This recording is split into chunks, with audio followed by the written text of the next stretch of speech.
Good morning to all. I am Karina from BSc Chemistry Honor Second Year. Today's my presentation topic is IR spectroscopy. What is spectroscopy?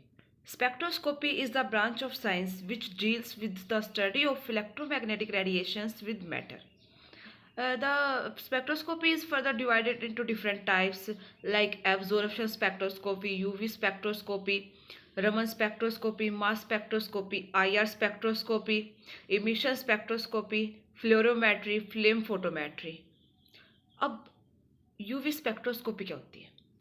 UV spectroscopy का मतलब क्या होता है? It is the branch of science which deals with the study of ultra violet radiations with matter is called UV spectroscopy. And if we discuss about IR spectroscopy is the branch of science which deals with the study of IR radiations with matter.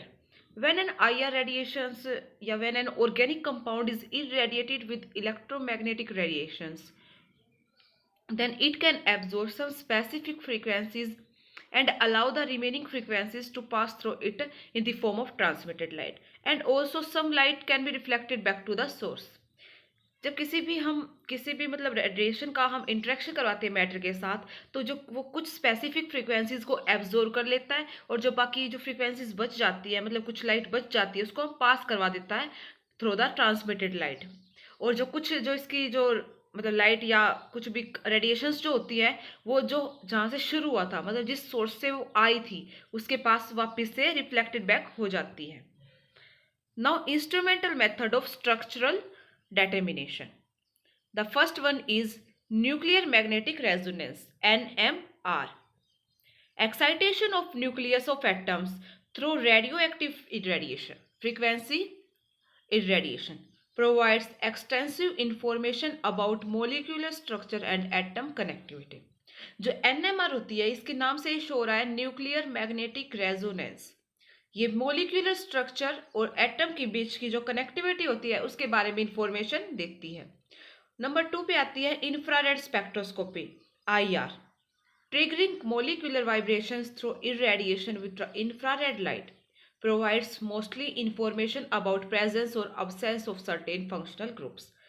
ये functional group जो कि कौन सा functional group present है, कौन सा नहीं है, कौन सा कंपाउंड प्रेजेंट है, उसके बारे में IR स्पेक्ट्रोस्कोपी इंफॉर्मेशन देती है. IR स्पेक्ट्रोस्कोपी में जो है, जो बॉन्ड होते हैं वो एक स्प्रिंग की तरह बिहेव करने लग जाते हैं. Now third one is mass spectrometry.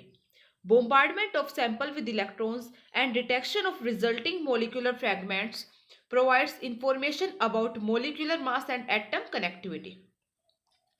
अब देखिए, इस मास स्पेक्ट्रोस्कोपी में किसकी कनेक्टिविटी बताता है? मोलिकुलर मास और एटम के बीच की कनेक्टिविटी. और न्यूक्लियर मैग्नेटिक रेजोनेंस NMR में ये मोलिकुलर स्ट्रक्चर और एटम की कनेक्टिविटी बताता है.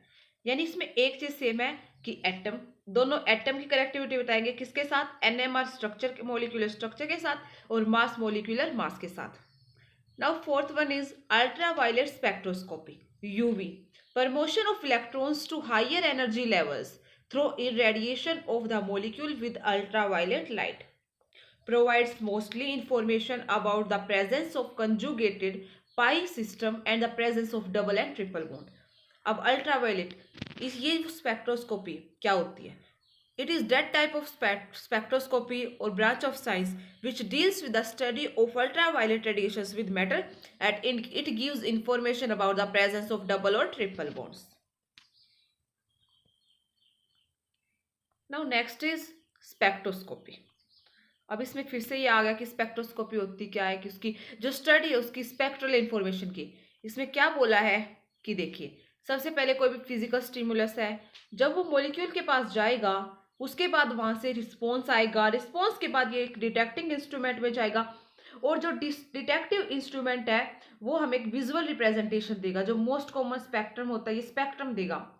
उस स्पेक्ट्रम को हम क्या कहते हैं, मतलब जो रिप्रेजेंटेशन देता है उसको हम स्पेक्ट्रम कहते हैं, IR स्पेक्ट्रम. उसके बाद देखिए, upon irradiation with infrared light certain bonds respond by vibrating faster. This response can be detected and translated into a visual representation. Called a spectrum.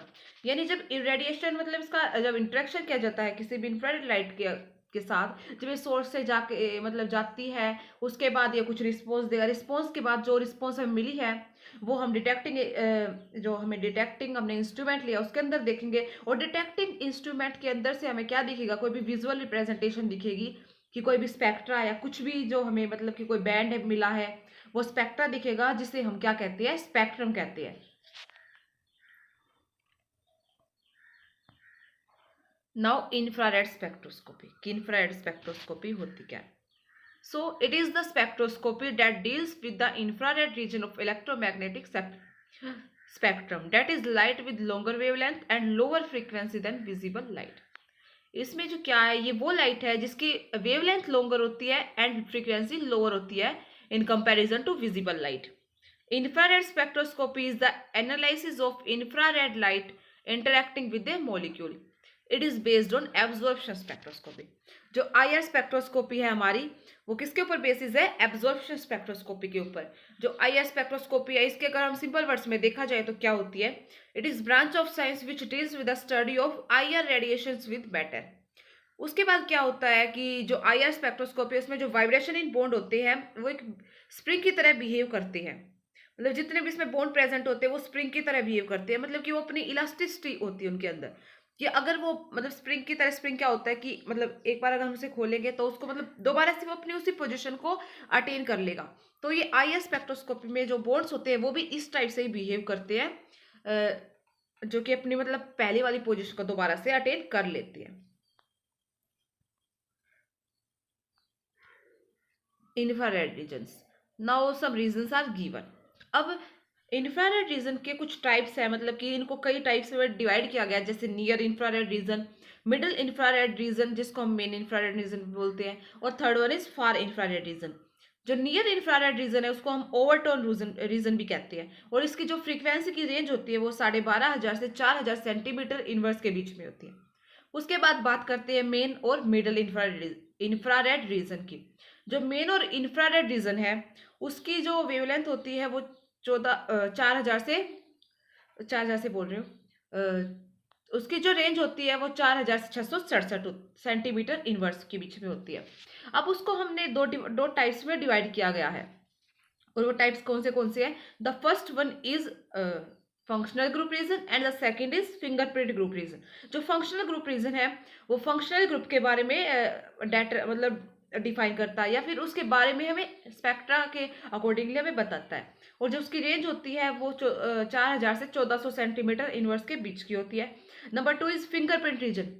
जो फंक्शनल ग्रुप रीजन है वो अलग अलग फंक्शनल ग्रुप के लिए होता है, लेकिन अगर एक ही फंक्शनल ग्रुप के हमारे पास दो कंपाउंड्स हैं और अगर हमें उनके बारे में मतलब उनका स्पेक्ट्रा देख के अगर हमें उनका पता लगाना है तो उसके लिए जो यूज होता है वो फिंगरप्रिंट ग्रुप रीजन होता है। जिस तरह से एक इंसान मतलब कि एक आदमी के दूसरे आदमी के साथ फिंगरप्रिंट का मैच नहीं होते, उसी तरह से इस स्पेक्ट्रा के अकॉर्डिंगली मतलब सम और डिफरेंस करके इनके बैंड्स का ये हर ईच कंपाउंड के लिए मतलब हर कंपाउंड के लिए यूनिक होता है, मतलब यूनिक चीज़ें देता है, यूनिक इंफॉर्मेशन देता है।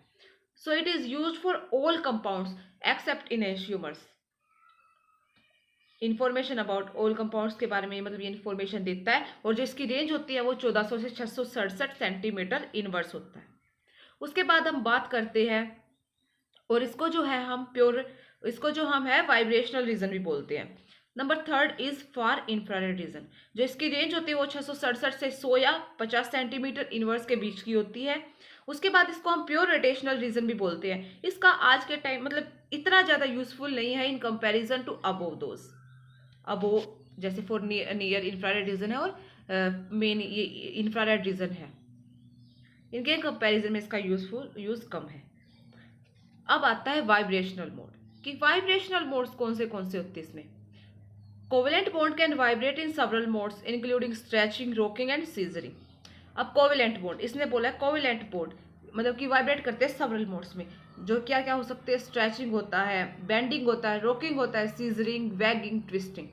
जो मोस्ट यूजफुल बैंड होते हैं इंफ्रारेड स्पेक्ट्रम में वो correspond to stretching frequencies, and those will be the ones we will focus on, और ये वही है जिनके ऊपर हमें फोकस करना है। अब इसमें देखो स्ट्रेचिंग दिया है, एंटी सिमेट्रिक स्ट्रेचिंग दिया है, बेंडिंग सिमेट्री दिया है। बेंडिंग स्ट्रेचिंग दिया है। सिमेट्रिक स्ट्रेचिंग क्या होती है? सिमेट्रिक का मतलब होता है सेम, देखिए अगर कोई चीज सेम मतलब सेम जगह पे जाना, अगर मान लीजिए हम आगे की तरफ बढ़ रहे हैं तो दोनों के दोनों एटम आगे की तरफ बढ़ने चाहिए। अगर हम पीछे की तरफ जा रहे हैं तो दोनों एटम पीछे की तरफ जा रहे हैं। फॉर एग्जाम्पल हम ले लेते हैं कोई भी सोर्स है, मान लीजिए कोई सोर्स है सी, उसके एक साइड में है पॉइंट पी, दूसरी साइड में है पॉइंट क्यू। जो पॉइंट पी है वो अगर सोर्स की तरफ आ रहा है तो जो पॉइंट क्यू है वो भी सोर्स की तरफ आएगा। इसको हम बोलते हैं स्ट्रेचिंग वाइब्रेशन। अगर पॉइंट पी सोर्स की तरफ आ रहा है, सोर्स जो कि हमारा सी है, और क्यू अपोजिट डायरेक्शन में मतलब सोर्स की तरफ नहीं जा रहा है, तो वो होती है एसिमेट्रिक या एंटीसिमेट्रिक। उसके बाद आता है बेंडिंग। बेंडिंग में क्या होता है, जो डिस्टेंस इन बिटवीन एटम होता है वो मतलब कि सेम रहता है, लेकिन जो मतलब उसकी जो पोजीशन होती है, पोजीशन में चेंज होता है with respect to central atom. Next is transmission versus absorption. When a chemical sample is exposed to the action of IR light, it can absorb some frequencies and transmit the rest. Some of the light can also be reflected back to the source. कोई भी chemical sample अगर हम exposed मतलब उसका interaction करवाते हैं IR radiations के साथ, तो उसमें क्या होता है, वो कुछ फ्रीक्वेंसीज को एब्जॉर्ब कर लेता है और कुछ को सोर्स मतलब कि ट्रांसमिटेड लाइट को के थ्रू उसको पास कर देता है, और जो कुछ जो इसकी फ्रीक्वेंसीज होती है वो reflected back to the source हो जाती है। From all the frequencies it receives, the chemical sample can absorb or retain specific frequencies and allow the rest to pass through its transmitted light. The detector detects the transmitted frequencies and by doing so also reveals the value of absorbed frequencies.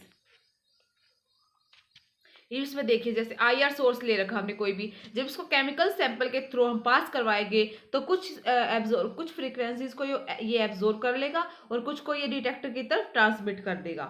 और जो sample अब जैसे इसने arrow का निशान IR source की तरफ वापस से घुमाया, इसका मतलब है कि कुछ जो फ्रीक्वेंसीज की जो मतलब रेडिएशंस होती हैं वो इसके पास सोर्स के पास वापस चली जाती है, रिफ्लेक्ट बैक हो जाती है। Next is an IR spectrum in absorption mode. Now, IR spectrum in absorption mode क्या होता है? The IR spectrum is basically a plot of transmitted or absorbed frequencies versus intensity of transmission. Absorption mode में क्या होता है कि हम plot करते हैं, ग्राफ की प्लॉटेशन होती है इसमें किस किस के बीच में, वेव नंबर और एब्जॉर्प्शन के बीच में। जो हम वेव नंबर लेते हैं उसको हम सेंटीमीटर इनवर्स में लेते हैं, क्योंकि ये डायरेक्टली प्रोपोर्शनल होता है किसी भी वेव नंबर की, मतलब कि जो इसकी रेडिएशंस को हम मेजर करते हैं जो कि किसके डायरेक्टली प्रोपोर्शनल होता है, फ्रीक्वेंसी और उसके एनर्जी के, इसलिए हम इसको सेंटीमीटर इनवर्स में मेजर्ड करते हैं। अब इसने जो वेव नंबर लिया हमने, फ्रीक्वेंसी वेव नंबर्स, उसको हमने एक्स एक्सिस पे लिया है, और जो एब्जॉर्प्शन है उसको हमने वाई एक्सिस पे लिया है, और जो ये वाई एक्सिस पे हमने जो एब्जॉर्प्शन लिया है वो परसेंटेज फॉर्म में लिया है। An IR spectrum in transmission mode. Now transmission mode में क्या होता है कि हम एक्स एक्सिस पे तो हम वाई रखते हैं फ्रीक्वेंसी इन वेव नंबर, और जो ट्रांसमिशन होता है उसको हम वाई एक्सिस पे रखते हैं और परसेंटेज की फॉर्म में रखते हैं।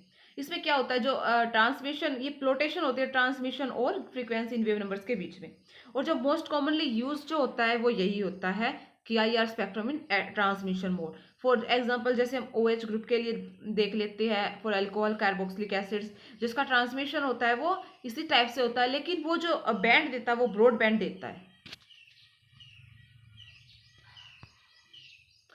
Now, principle and theory of IR spectroscopy.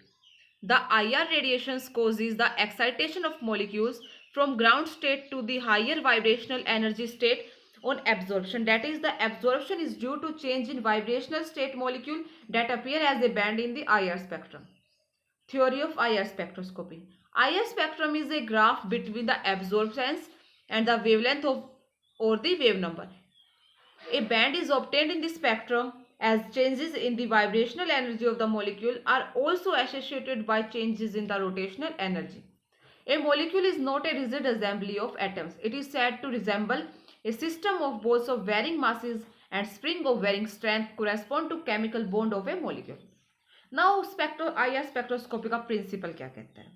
इसका प्रिंसिपल क्या कहता है कि जब भी इसका इंटरेक्शन होगा तो इसमें जो क्या होता है कि change in vibrational energy level takes place, मतलब वाइब्रेशनल एनर्जी लेवल में जो कुछ चेंजेस होते हैं वो टेक्स प्लेस करते हैं इसके साथ में, इसलिए हम आईआर स्पेक्ट्रोस्कोपी को वाइब्रेशनल स्पेक्ट्रोस्कोपी भी कहते हैं। But vibrational spectroscopy is also associated with a large number of rotational energy levels with smaller energy gap, मतलब इनके जो बीच का जो रोटेशनल और जो वाइब्रेशनल लेवल होते हैं उनके बीच का जो एनर्जी गैप होता है वो बहुत ही कम होता है, इसलिए हम आईआर स्पेक्ट्रोस्कोपी को वाइब्रेशनल रोटेशनल स्पेक्ट्रोस्कोपी भी बोलते हैं।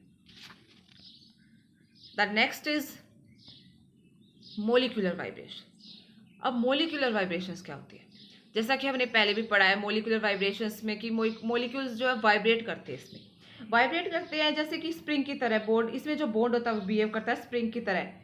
There are two types of molecular vibration, first one is fundamental and the second one is non fundamental. Fundamental क्या होती है कि इसमें जो मतलब कि इसका क्या होता है जीरोथ एनर्जी लेवल से इसमें जो वाइब्रेशन होती है वो एसोसिएटेड होती है किसी भी फंक्शनल ग्रुप के साथ। इसमें जो एब्जॉर्प्शन के टाइम पे इसकी जो एनर्जी लेवल होती है वो होती है zeroth vibrational level to first vibrational level. उस लेवल के बीच में जो वाइब्रेशंस ओकर होती हैं उसको हम फंडामेंटल वाइब्रेशंस बोलते हैं। Second is non fundamental. अब now fundamental vibration is further classified has stretching vibration, bending vibration. Stretching vibration, what is stretching vibration? These occur along the bond axis where at interatomic distance increases or decreases but atomic position remains same। इसमें क्या होता है कि जो है मतलब इसमें distance जो होता है एटम्स के बीच का वो इंक्रीज करेगा डिक्रीज करेगा, बट जो इसका जो पोजीशन होती है एटमिक जो इसकी पोजीशन होती है वो चेंज नहीं होती है with respect to central atom. अब उसके बाद क्या होता है कि it require more energy as compare to bending due to shorter wavelength. इसकी जो रिक्वायरमेंट होती है बेंडिंग वाइब्रेशन के कंपैरिजन में इसकी रिक्वायरमेंट ज़्यादा होती है क्योंकि इसकी जो वेवलेंथ होती है वो शॉर्ट होती है। अब इसको हमने फिर से दो टाइप्स में डिवाइड किया गया है, सिमेट्रिकल और एसिमेट्रिकल स्ट्रेचिंग। नाउ अब इसका जो हमने फ्लो चार्ट लिया है कि मोलिकुलर वाइब्रेशंस को डिवाइड किया गया टू टाइप्स में, fundamental vibration, non fundamental vibration. Non fundamental vibration is further divided into overtones, combination tones and Fermi resonance, and fundamental vibration is further divided into stretching vibration and bending vibration. Stretching vibration also classified as symmetric, asymmetric, and bending is classified as in plane bending, out of plane bending. Now in plane bending is further divided into scissoring and rocking, and out of plane bending divided into wagging and twisting.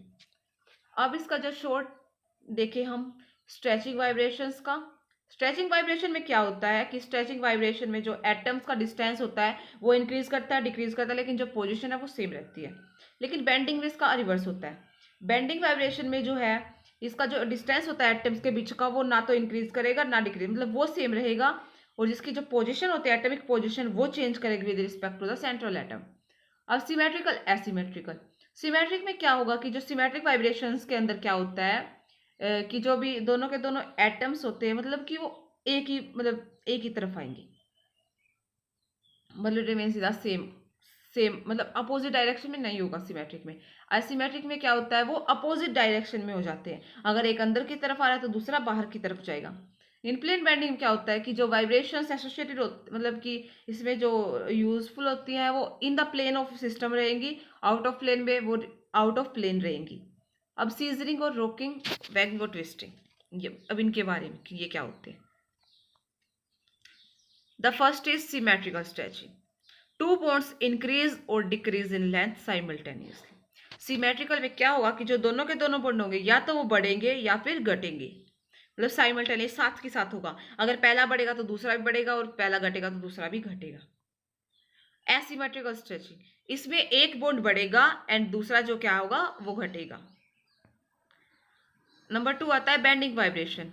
It is the rhythmical movement of atoms along the bond axis that cause the change in the bond angle. It requires less energy due to longer wavelength, occurs at lower energy, और इसकी जो frequency की जो range दे रखी है वो 1466 centimetre inverse दे रखी है। इसके दो टाइप्स होते हैं, इन प्लेन बेंडिंग जिसके सीजरिंग रोकिंग में डिवाइड किया गया है, आउट ऑफ प्लेन बेंडिंग जिसको वैगिंग और ट्विस्टिंग में डिवाइड किया गया है। In plane bending, first one is scissoring. This is an in plane bending. इसमें क्या होगा जो दोनों के दोनों एटम है तो अप्रोच करेंगे एक दूसरे की तरफ। In this type of scissoring, in this type of bending, the two atoms approaches each other simultaneously.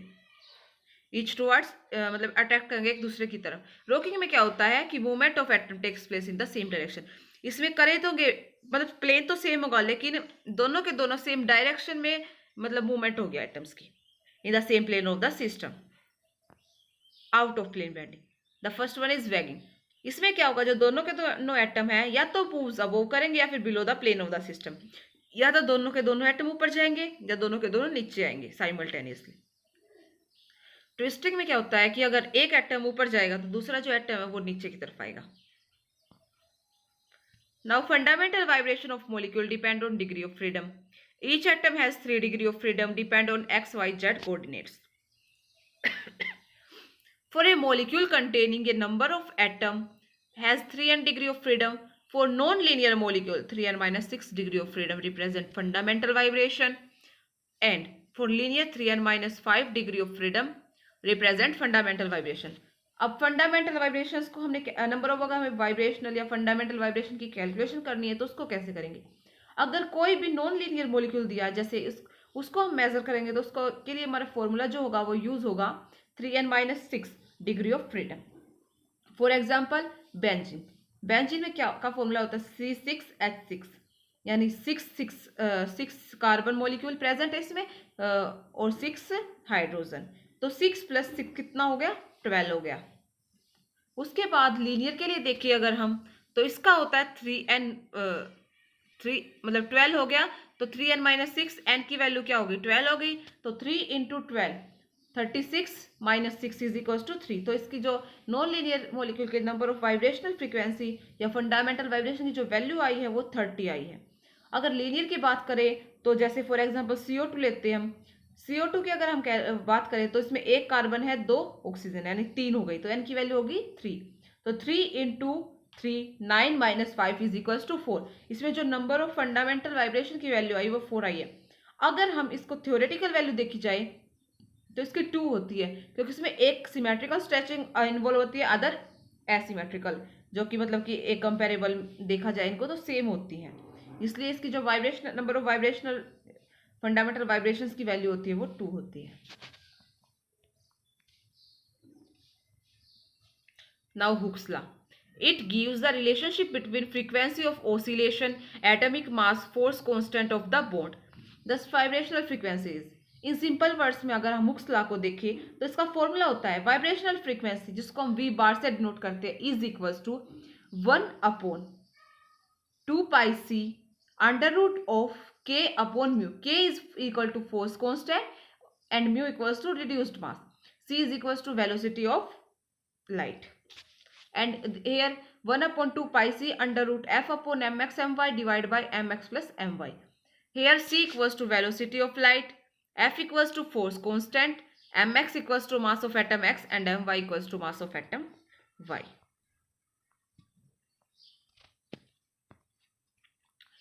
Now non fundamental vibrations क्या होती है। सबसे पहला होता है ओवरटोन। कोई भी फंडामेंटल वाइब्रेशन का मल्टीपल जब वो उसका एब्जॉर्प्शन होता है किसका, आईआर स्पेक्ट्रम का, उसको हम कहते हैं overtones. Any multiple of fundamental vibration on absorption of IR spectrum is known as overtone. For example इसमें कार्बोनिल ग्रुप है जैसे। Second one is combination tones, weak bands that appear occasionally at frequencies that are some differences of 2 or more fundamental bands।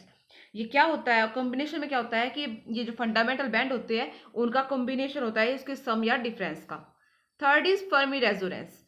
Fermi resonance क्या होता है, ये क्या होता है, interaction the doublet is formed, इसमें डबलेट फॉर्म की फॉर्मेशन होती है due to the interaction in between the CH in plane bending and CH in plane bending के बीच में होता है एक तो, और एक स्ट्रेचिंग के बीच में होता है। फॉर एग्जाम्पल अब इसमें देखिए Fermi resonance, interaction between fundamental vibration and overtone और combination tone. For example CO2। Now coupled interaction, what are coupled interactions. Interaction between vibrations can occur coupling if the vibration bands are joined to a single central atom. This is because there is mechanical coupling interaction between the oscillator.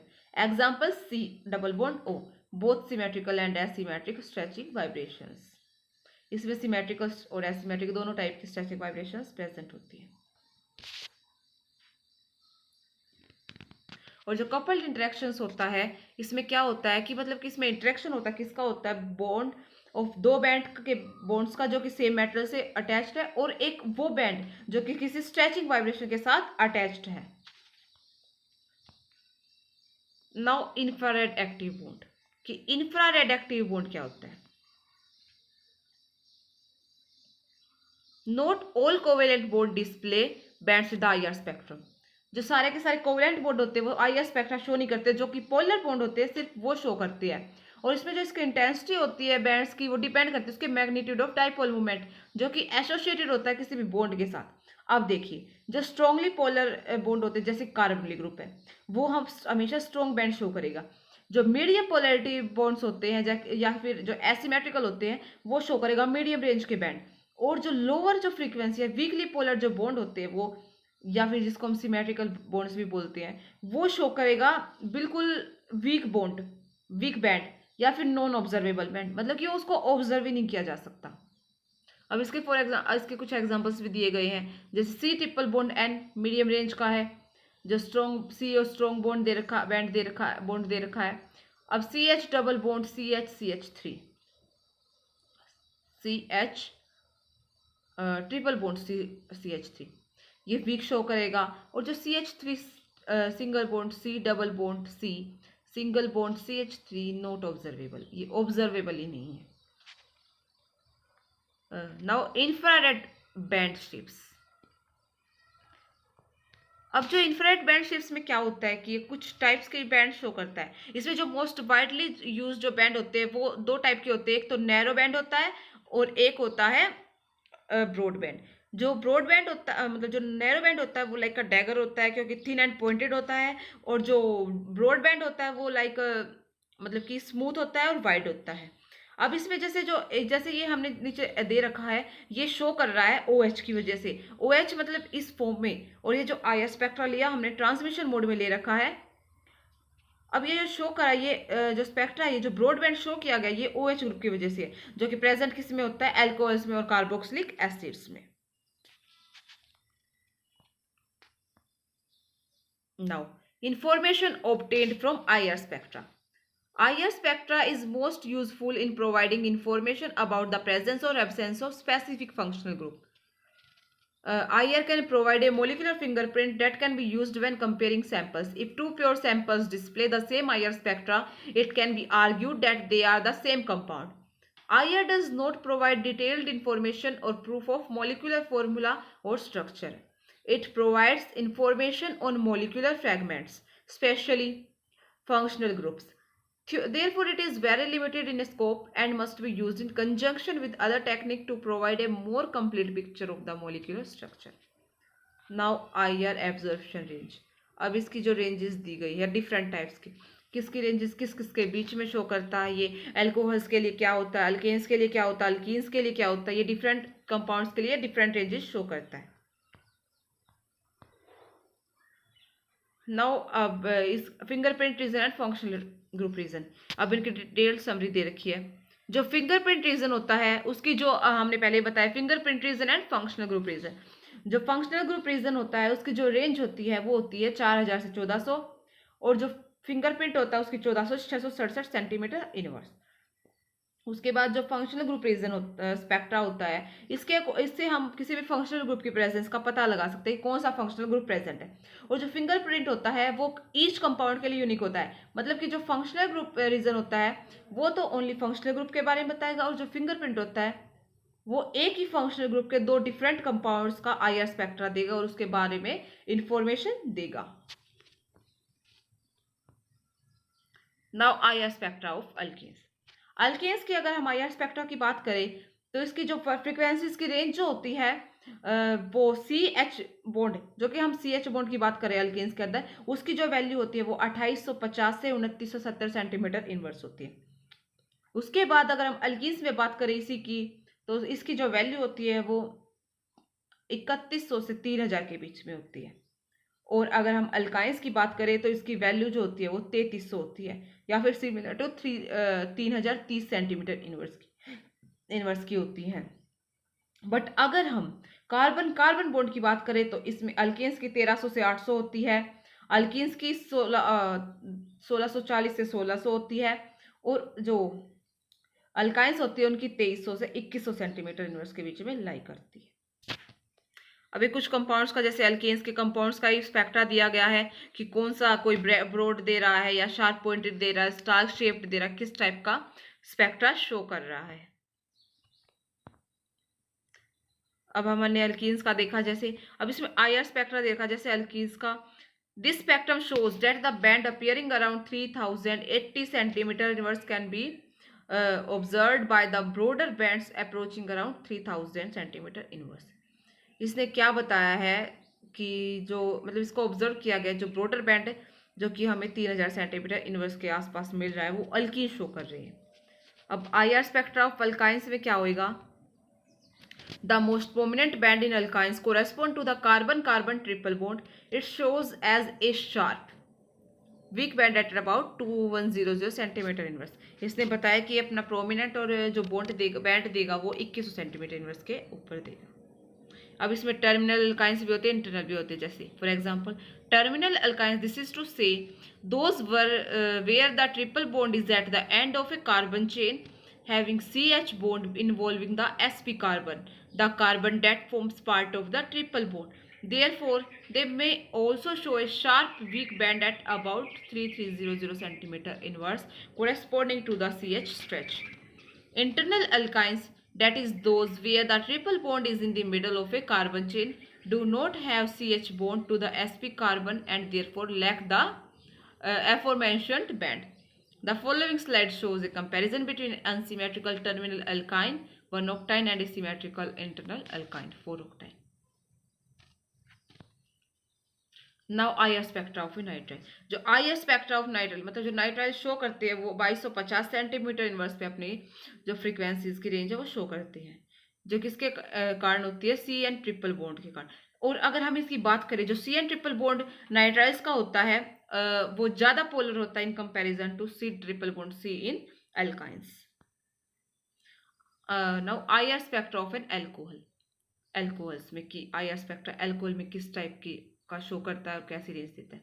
The most prominent band in alcohols is due to OH bond and it appears as a strong broad band covering the range of about 3000 to 3700 centimetre inverse. The sheer size and broad size of band dominate the IR spectrum and make it hard to miss. ये जो show करता है 3700 centimetre inverse के ऊपर show करता है अपनी range. IR spectrum of aldehyde and ketone. Aldehyde ketones में जो एल्डिहाइड्स में क्या होता है कि जो अपनी रेंज शो करता है वो शो करता है अपनी मतलब कि 1710 से 1720 सेंटीमीटर इनवर्स के ऊपर, और ये strong prominent stake shaped band show करता है। इसमें carbonyl compounds are those that contains CO functional group. In aldehyde, this group is at the end of a carbon chain, whereas in ketones, it is in the middle of the chain. As a result, the carbon in CO bond of aldehyde is also bonded to another carbon and a hydrogen, where the same carbon in a ketone is bonded to two other carbons. अब इससे यही बताया कि 1710 से 1720 centimetre inverse के ऊपर ये अपने बैंड शो करता है, because aldehydes also contain a CH bond to the sp2 carbon and CO bond. They also show a pair of medium strength bands positioned about 2700 से लेकर 2800 सेंटीमीटर के इनवर्स के ऊपर भी अपने बैंड शो करेगा. These bands are missing in the spectrum of a ketone because sp2 carbon of ketone lacks the CH bond. लेकिन ये कीटोन्स में नहीं मिलता क्योंकि इसमें किसका लैक होता है, लैक ऑफ CH बॉन्ड होता है. The following slide shows spectrum. उसके बाद इसके बारे में बताया कि ये जो शो नीचे शो कर रखा है इसके बारे में दिखता है information. Now IR spectrum of A carboxylic acid. A carboxylic acid functional group combines the features of alcohols and ketones because it has both the OH bond and CO bond. Therefore, carboxylic acids show a very strong and broad band covering a wide range between 2800 से लेकर 3500 centimetre inverse के ऊपर अपनी wide range show करता है OH stretching के लिए, और उसी टाइम के ऊपर स्टेक शेप्ड बैंड शो करता है in the middle of spectrum around 1710 centimetre inverse किसके corresponding to the CO stretching.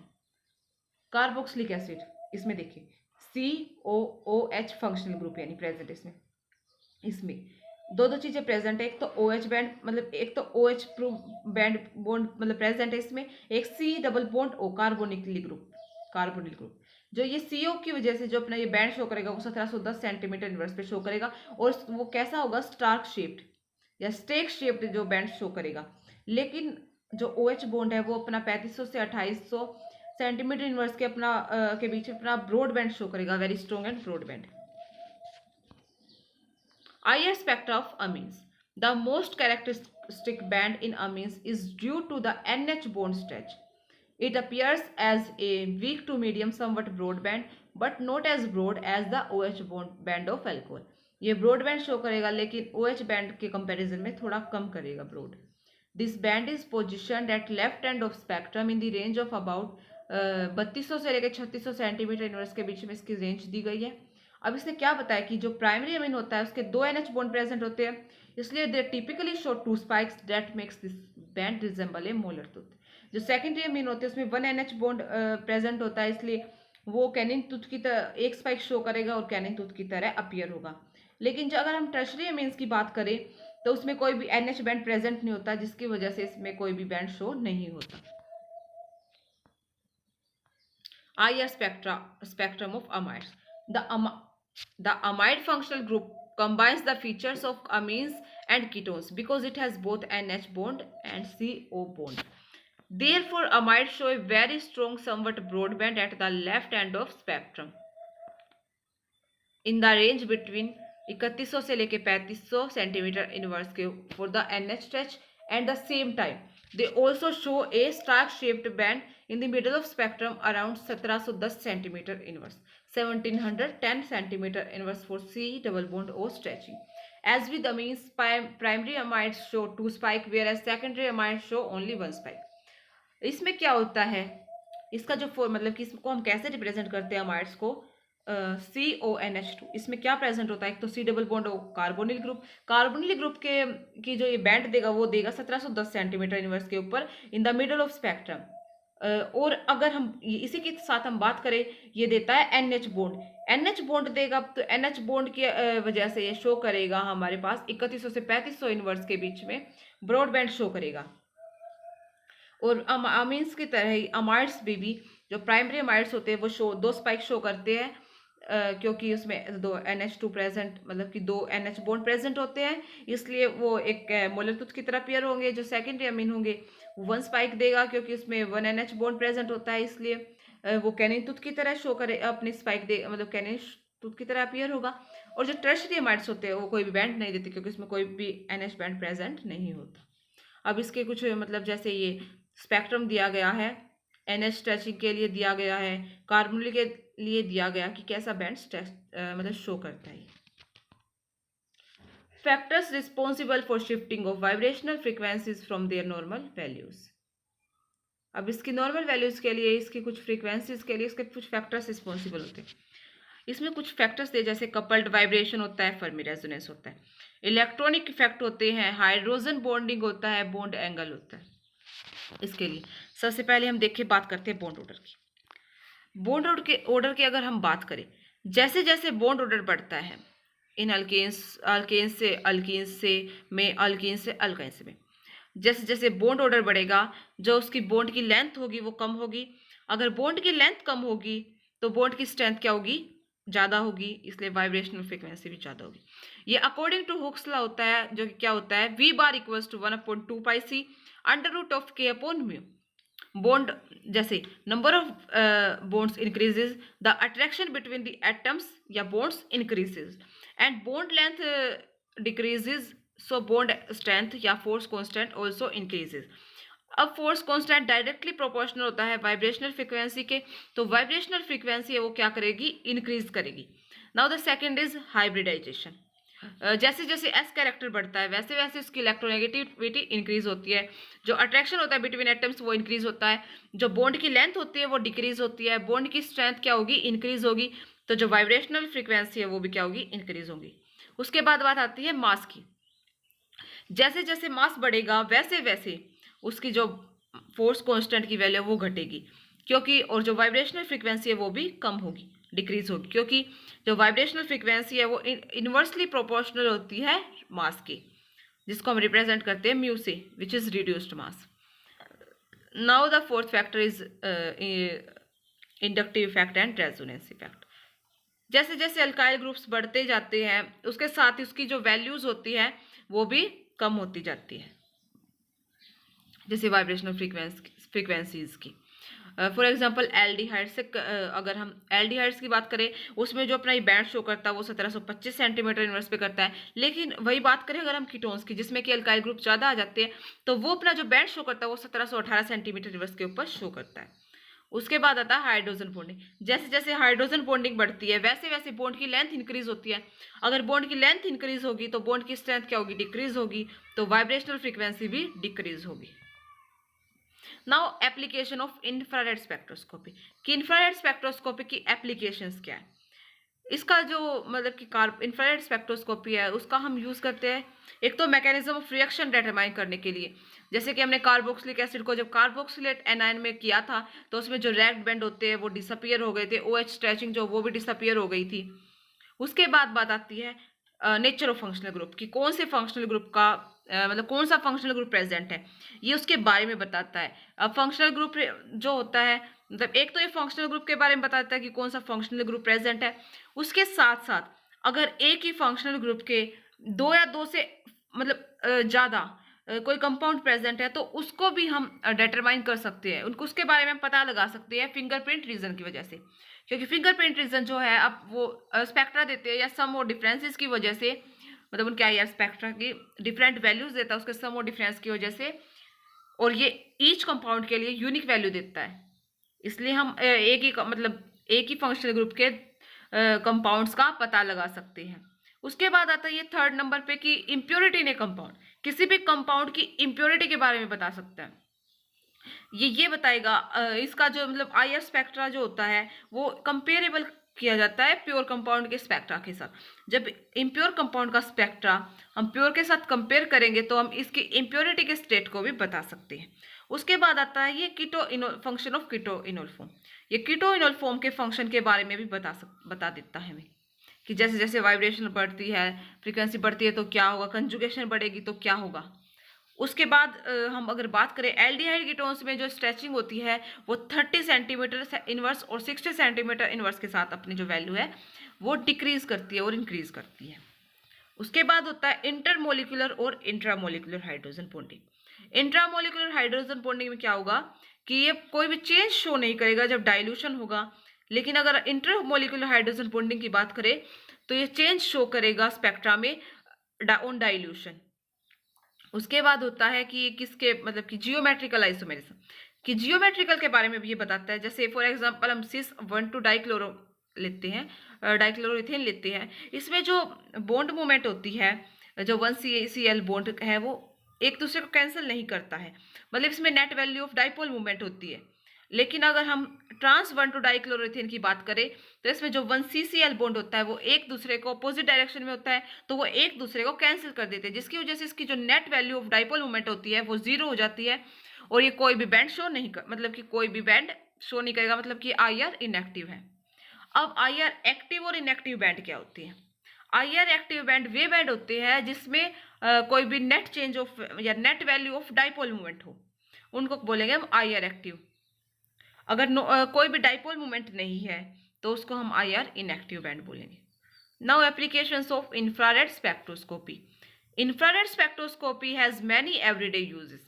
It is used extensively in forensic science, for example to analyze paint fragments from vehicles in hit and run offenses.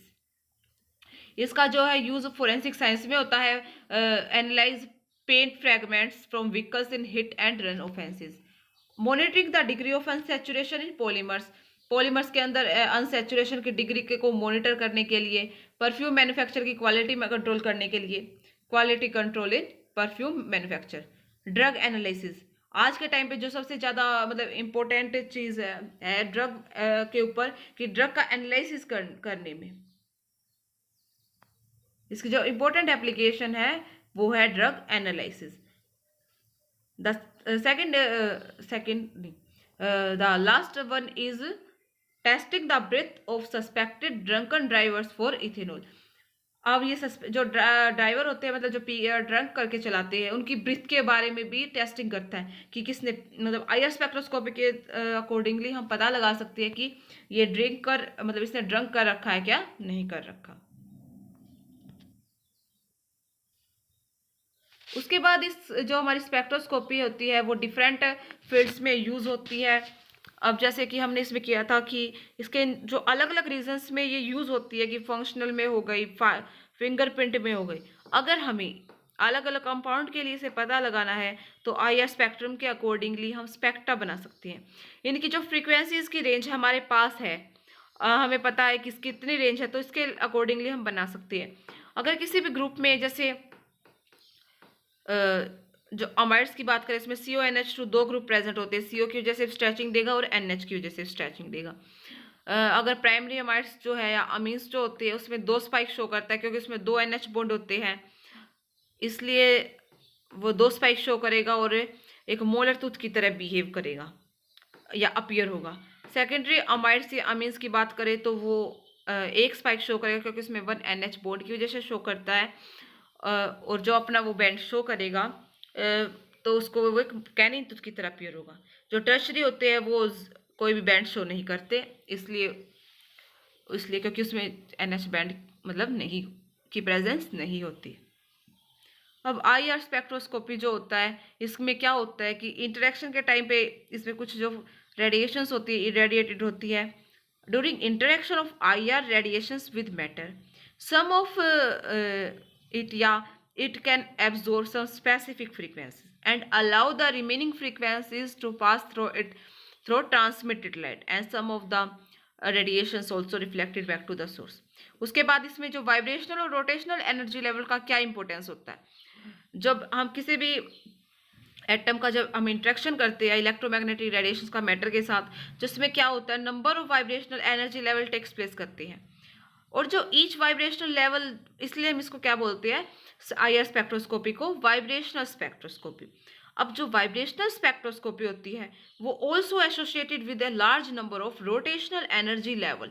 वो जो large number of rotational energy level के साथ भी क्या होती है associated होती है, इसलिए हम आईआर स्पेक्ट्रोस्कोपी को वाइब्रेशनल रोटेशनल स्पेक्ट्रोस्कोपी भी कहते हैं।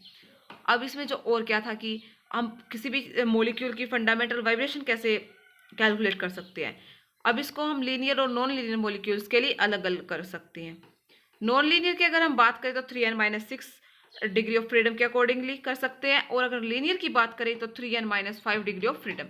और इसमें जो CO2 जो मॉलिक्यूल होता है, ये सबसे मोस्ट इंपॉर्टेंट इसमें बताया गया है कि CO2 की अगर हम इसकी वैल्यू निकालते हैं इस फॉर्मूले के अकॉर्डिंगली, तो इसकी जो वैल्यू आती है वो नंबर ऑफ फंडामेंटल वाइब्रेशन जो आती है वो 4 आती है, बट थियोरेटिकल वैल्यू इसकी 2 होती है, क्योंकि ये एक सिमेट्रिकल स्ट्रेचिंग देता है, एक अनसिमेट्रिकल देता है, और जब ये देगा तो ये मतलब कि ये सेम ही वैल्यू पे अपीयर होंगे इनके जो बैंड्स होते हैं, इसलिए जो इसकी जो फंडामेंटल वाइब्रेशंस की वैल्यू है वो 2 है। Thank you.